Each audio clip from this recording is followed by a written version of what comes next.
চতুর্থ শ্রেণীর শিক্ষার্থীরা, আজকে তোমাদের সাথে আলোচনা করব তোমাদের প্রথম প্রান্তিক মূল্যায়ন বাংলা বিষয় নিয়ে। বাংলা বিষয় পরীক্ষা হবে 70 নম্বরের এবং সময় থাকবে 2 ঘন্টা 30 মিনিট। 1 নং প্রশ্ন, কবি ও কবিতার নামসহ একটি কবিতার প্রথম 8 লাইন লেখো। এখানে আমি দিয়েছি জন্মেছি এই দেশে কবিতাটি। এই কবিতাটির প্রথম 8 লাইন লিখতে হবে, যার মান থাকবে 5। 2 নম্বরে থাকবে সংক্ষিপ্ত প্রশ্ন। মোট 7টি সংক্ষিপ্ত প্রশ্ন দেওয়া থাকবে। 7টি হতে যে কোনো 5টি প্রশ্নের উত্তর করতে হবে। মান থাকবে 10। 3 নংয়ে থাকবে রচনামূলক প্রশ্ন। মোট 4টি রচনামূলক প্রশ্ন দেওয়া থাকবে। 4টি হতে যে কোনো 3টি রচনামূলক প্রশ্নের উত্তর লিখতে হবে। প্রতিটি প্রশ্নের মান থাকবে 5 করে। 4 নংয়ে থাকবে শব্দের অর্থ লেখা। মোট 7টি শব্দ দেওয়া থাকবে। 7টি হতে যে কোনো 5টি শব্দের অর্থ লিখতে হবে। প্রতিটি শব্দের অর্থের মান হচ্ছে 1 করে, মোট 5 নম্বর। 5 নংয়ে থাকবে শূন্যস্থান পূরণ করা। এখানে উপরে শব্দ দেওয়াও থাকতে পারে, দেওয়া নাও থাকতে পারে।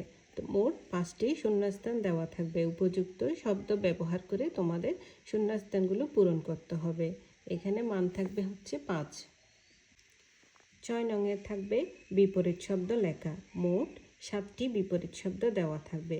7টি বিপরীত শব্দ হতে যে কোনো 5টি বিপরীত শব্দের অর্থ লিখতে হবে। প্রতিটির জন্য 1 করে, মোট 5 নম্বর থাকবে।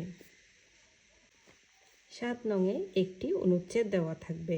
অনুচ্ছেদটিতে উপযুক্ত বিরাম চিহ্ন বসিয়ে তোমাদেরকে পুনরায় লিখতে হবে এবং এর জন্য মান থাকবে 5। 8 নংয়ে থাকবে যুক্তবর্ণ, ব্যঙ্গে শব্দ তৈরি ও শব্দ দিয়ে বাক্য তৈরি করা।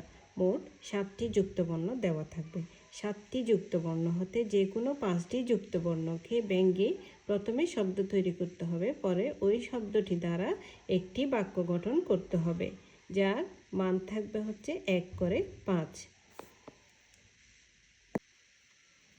9 নংয়ে থাকবে একটি কবিতার মূল ভাব অথবা চিঠি বা দরখাস্ত লেখা।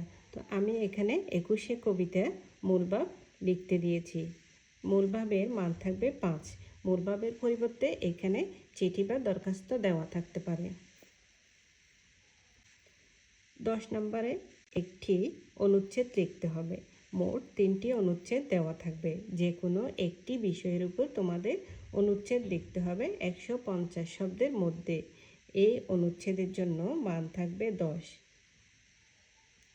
আশা করি তোমাদের ভিডিওটি ভালো লেগেছে। ভিডিও সম্পর্কে কোনো প্রশ্ন থাকলে কমেন্ট বক্সে জানাতে পারো। সবাইকে অসংখ্য ধন্যবাদ।